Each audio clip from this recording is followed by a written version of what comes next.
Dans cette vidéo de rappel numéro 2, nous allons parler de spectroscopie infrarouge. Infrarouge est noté IR.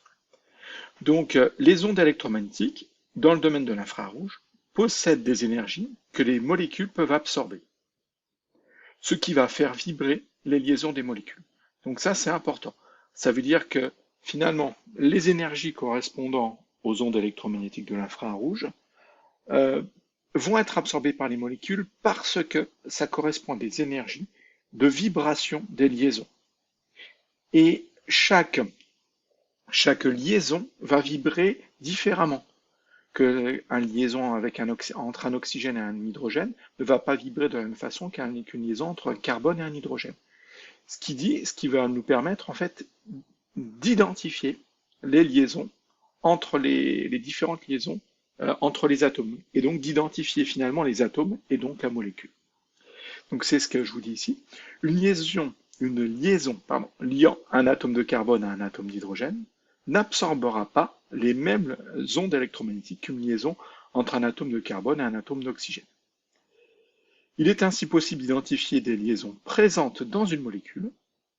On peut donc en déduire la présence donc, des atomes présents, et si on connaît les atomes présents, on peut en déduire les groupes caractéristiques présents. Les groupes caractéristiques sont des assemblements d'atomes qui donnent des propriétés physiques ou chimiques à la molécule. Et même identifier la molécule. Et ça va être un petit peu ce qu'on va faire, on va aller un petit peu plus loin cette année, on va essayer d'aller identifier les molécules, ne pas se contenter d'identifier les groupes caractéristiques cette année. Ensuite, un spectre infrarouge est un graphique T est égal à F de sigma. T, c'est la transmittance, et sigma, c'est le nombre d'ondes. Donc T, c'est la transmittance, c'est une grandeur en lien avec l'intensité lumineuse transmise, c'est-à-dire qui traverse sans être absorbée. Donc on va envoyer de la lumière donc des ondes électromagnétiques infrarouges, donc de la lumière infrarouge sur notre échantillon contenant une ou plusieurs espèces chimiques. Et en fait, on va mesurer donc la transmittance, c'est-à-dire on va mettre un capteur de lumière derrière et on va mesurer la lumière qui a réussi à traverser, donc qui n'a pas été absorbée. Et donc c'est ça la transmittance. La transmittance est en pourcentage, comme vous pouvez le voir sur les graphiques à côté. Ensuite, sigma, donc le nombre d'ondes, il est en centimètres moins 1. Et en fait, le nombre d'ondes, c'est l'inverse de la longueur d'onde. Donc la longueur d'onde, c'est une longueur particulière caractéristique d'une onde. Et là, on va travailler avec le nombre d'ondes, c'est-à-dire l'inverse.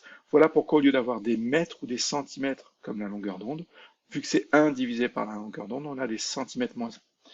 Regardez la particularité sur les axes, c'est que les axes de longueur d'onde des abscisses sont gradués de droite à gauche. Contrairement au graphique que l'on a d'habitude, où l'axe des abscisses est orienté de gauche à droite. Donc on a cette particularité, mais la lecture, donc il faudra faire attention à la lecture des abscisses. C'est vraiment la seule chose dont il faut se méfier ici. Ensuite, détermination des groupes caractéristiques.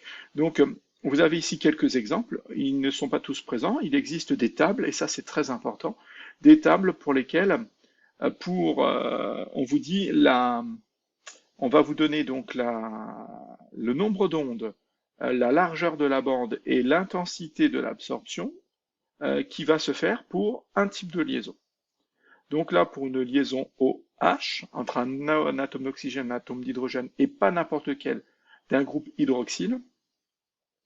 Donc on va avoir une bande forte et large. Donc forte, ça veut dire que la transmittance va être très faible, donc l'absorption très grande.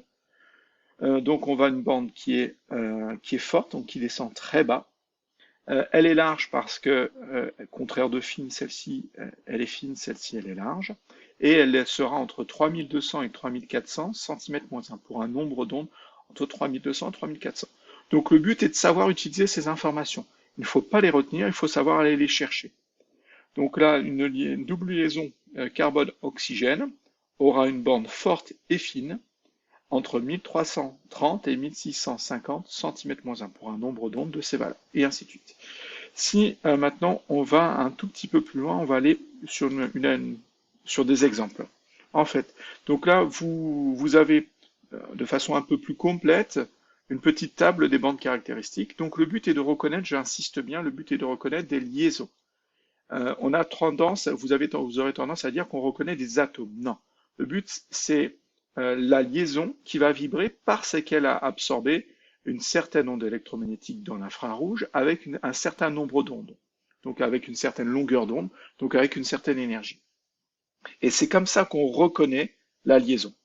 Mais une fois qu'on a identifié la liaison entre un oxygène et un hydrogène, ben finalement, on a identifié la présence d'oxygène et d'hydrogène. Donc, mais il ne faut pas faire le raccourci, il faut être attentif. Donc vous avez ici donc des exemples. Vous avez l'intensité, donc moyenne, intense, c'est-à-dire forte, et on peut avoir aussi intensité faible. Là, vous avez que des moyennes et intenses. Et la largeur de la bande fine, bande large. Ou on peut avoir même plusieurs bandes les unes à côté des autres. C'est tout à fait possible. Donc maintenant, on va regarder un petit peu quelques exemples. Et je vais revenir un petit peu aussi sur la transmittance. La transmittance, si elle est à 100%, ça veut dire qu'aucune lumière infrarouge n'a été absorbée. Et vous avez vu que elle est toujours un petit peu en dessous de 100%. C'est-à-dire il existe dans l'expérience, dans notre mélange, quelque chose qui fait qu'on a une petite perte. Mais ce n'est pas ça qui va nous intéresser. Ensuite, quand la transmittance diminue, elle va être proche de zéro. Ça veut dire qu'il y a peu de lumière qui est transmise, qui a traversé la solution. Donc, ça veut dire que cette lumière a été absorbée. Donc, il faut bien dire transmittance. Si la transmittance est haute, toute la lumière a réussi à traverser. Il y en a peu qui ont été absorbés. Si la transmittance est basse, ça veut dire que peu de lumière a réussi à traverser, donc beaucoup de lumière a été absorbée. Donc voilà le bon vocabulaire. Ensuite, avec notre nombre d'ondes ici, l'animation est mal faite, il y a une petite erreur. L'axe est gradué de droite à gauche. Donc attention ici. On voit bien d'ailleurs les valeurs 1500, 2000, 2500, elles augmentent bien de droite à gauche. Mais l'axe ici, la flèche n'est pas dans le bon sens. Donc si je vais par exemple sur une molécule particulière, là par exemple il y a le CW liaison C.